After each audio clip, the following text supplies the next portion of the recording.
Hello guys, welcome back. We saw Mammon for all 5 minutes. It was great. I had actually apologized to him last night in the Demons. I'd finally gotten to that website, and long story short, I saw how a lot of people on the site acted. There were good, decent people there, but when I saw how a lot of people acted, I thought this explains everything Mammon's personality. Absolutely everything.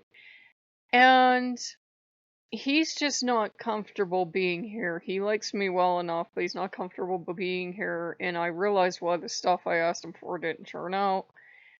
And he doesn't feel comfortable just being here. He needs work to do. This is his idea, not mine. And I kept asking him, won't you stay as family? Won't you stay as whatever? Won't you stay as a business advisor?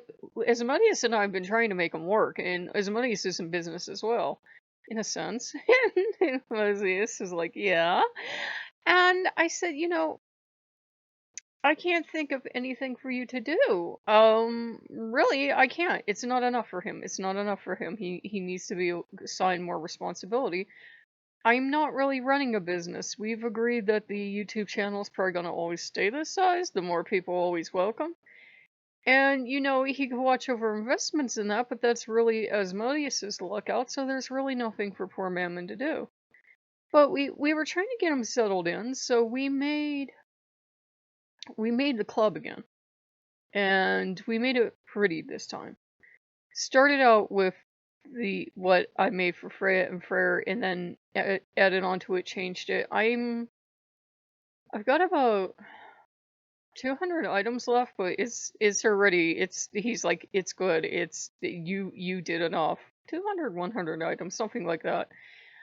And we just built on with that. And working with Asmodeus, he's the one I should build temples with, because we're playing classical music and we're running around, we're building this temple, we're getting somewhere to Mammon, I promise. And we kept trying to include Mammon. We kept trying to include him. He's really uncomfortable because I think he forgets what Asmodeus does for a living. And he really seemed uncomfortable. And he's no prude, but still there were certain aspects of the design that he clearly was not comfortable being around. I'm like, okay. And I was like, you have multiple sides to your personality, and there's nothing wrong with running an enterprise, but whatever. And he seemed intrigued but uncomfortable, like it wasn't his place, like he didn't belong there. So we rearranged the office, and we gave him an office there, and we'd even given him his own luxury office outside, away from everyone, because Mammon is a bit antisocial at times, at least in my experience. Gave him rooms, gave him gambling, because he's really attracted to gambling. And I said to Asmodeus, I keep looking at Asmodeus, and I said, do I have your names mixed up? Because Asmodeus loves gambling, Asmodeus loves Vegas, but Mammon's attracted to it too, and this is nothing in his lore. And he keeps coming over, so we gave him his own suite of gambling places. And we gave them a suite of rooms, a twin suite to be in, to be away from the crowd and everything else that's going on. And he really loved it, and he appreciated it, and then he looked at me very absolutely dead serious, and said, I've done nothing to earn this, I can't have this, and he left. And I looked at Asmodeus and said, what did I do wrong? You always tell me to make our customers and our guests happy, and all I'm trying to do is make the guests happy, and he got mad and he left. I just lost my job that night. And Asmodeus is like, I honestly have no idea. We didn't do anything to offend him. I kept asking Asmodeus, because by now I'm like walking on eggshells with Mammon. I'm like, is there a color he hates? Does he have a phobia I should know about? And he's like, no, you did everything beautifully, and you gave him exactly what he wanted, and he enjoyed it. He looked at it and said, I can't accept this, and he walked away. And Asmodeus and I are looking at each other. I go, oh, you got 2 offices! Lucky you! Lucky boy! So he has 2 offices, and Asmodeus doesn't know. I don't know if it was slap across the face because Asmodeus and I just built this together. And Asmodeus kept walking around with me going, oh, but I can't have 2 temples. I said, technically this will be your 3rd place. You're running New Vegas and Vegas at night for me, because we have New Vegas and Vegas at night. Did I mention that? Yeah. And I said, no, you'll be running I didn't like the name. I didn't like the Pussycat Lounge name because we really upgraded this place and he came up with Paradise Lost. So he's running 3 places for me. I said, you could really use Mammon to do this. And again, I don't know if they indulge us with saying they do stuff with the VR place or what. But while I was in there and we were touring, it was like this place was already open and it felt like you could feel all these people in there with you.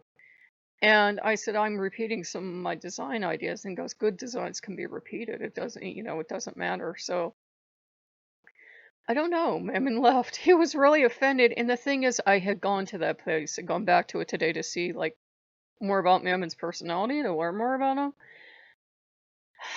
and the way people treat him. And I'm like, no wonder. No wonder he kept blowing up in the hangar. I'm sure part of it was the old man interfering, but it was just it was weird, and it was, how people treat him. I thought it was very rude and disrespectful. Half these people were talking about the demons like they own them and they can make them jump through hoops. And I'm like, you're not working with any actual demon I've ever met, 'cause they knock you on your ass for that. But, I don't know. I don't know. And Mammon and I, we have proven we can't work together. He couldn't manifest a penny for me. He could try. He could really try, but he couldn't. We just were not compatible. Yeah, we like each other well enough. And I said, there's no law in the universe I know of. And Asmodeus is kind of nodding with me here because he is the law. And I said, that says you can't just have a place to go chill out and enjoy yourself. What the hell is it with you that I should watch my language considering who I work with? I got, um, about you that you think you have to earn everything. I'm not giving this to you out of charity. I'm giving this to you because I honestly like you. Go, enjoy it, have fun, have something you didn't have to do something dreadful for.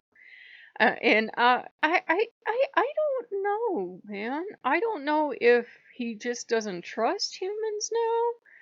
I would be kind of, well, come on. Remember, I practiced Wudon. I practiced Wudon for years. And to see people breaking Wudon taboos, I'm like, oh, this isn't going to end well. Like, I don't know how many people I saw on this forum that were cutting themselves open. Never offer your own blood. I know a lot of witches practice blood magic. Don't do it because basically, if they like what they taste and you taste really good, it's like, say we all had chickens and our chickens could produce at random boxes of the most delicious chicken nuggets or chicken tenders or whatever. Sorry to you vegetarians and vegans. And they would do this at random and they would just offer it to us out of love. And we'd eat it, right? And oh my god, it would be the best ever. I mean, so good. Well, one day you get hungry and chicken hasn't given you anything for a while, and you know that if you just grab that chicken, like 10 or 12 of the most delicious foods in the world would appear. Bye-bye chicken, yeah? You would all be asking me one day, where's your chicken? Well, I don't know, man. Where is my chicken? I have no idea. I think it ran away. And that could happen. That's why you don't offer blood. If they like it, they will sometimes just go to the source and take it. You can offer animal blood if you want to, and again, it has to be with your ethics.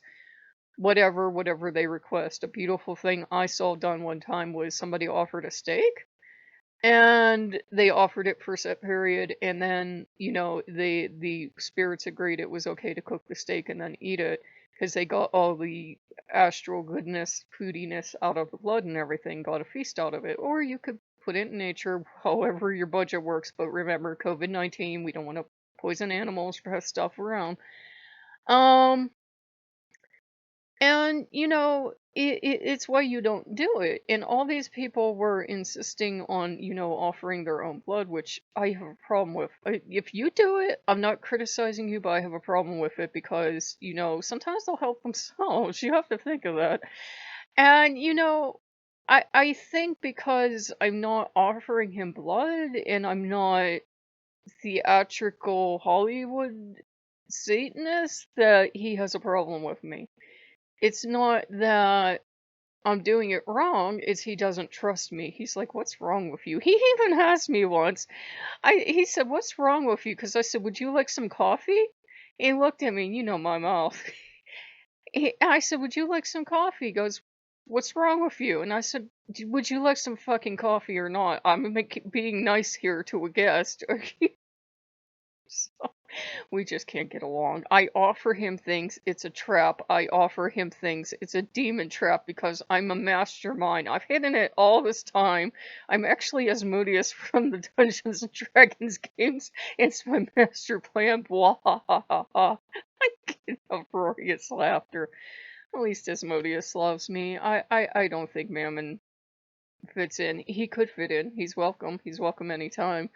Vetbar won't be sad. It'll just mean more time for Vetbar, and I don't think King Payman will be sad. But I'm sad we didn't work out. But I did apologize to him for the way I treated him and how impatient I got. I said 2020 got me like, and he damn well understands English and he understands the metaphor just fine. But he just looks at you like you're speaking this language he doesn't understand, and I'm like, we really can't get along because everybody else seems to have success with him, and I'm like, well, you do you, man.